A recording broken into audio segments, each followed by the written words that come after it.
Birthday nga po pala ng aking bunso, mga kakabsat. Kaya dumating po yung kapatid ko, wala akong panghanda sa kanya. Mabuti na lang po dumating siya. Dinala po kami dito sa bayan ng mga Tarim. Pinakain po kami sa Jollibee. Kaya ito po, may konting salo-salo po kami. Yan, tuwang-tuwa po yung aking anak. Yan pong bunso ko. Yan, kasama ko din po yung mga pamangkin ko. Yung anak kong babae. Tsaka ito po yung may birthday. Oh, tuwan-tuwan, sarap ng kain niya. Yan.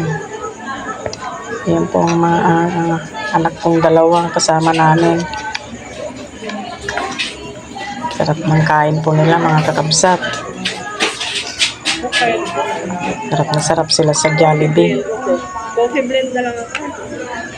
Yan.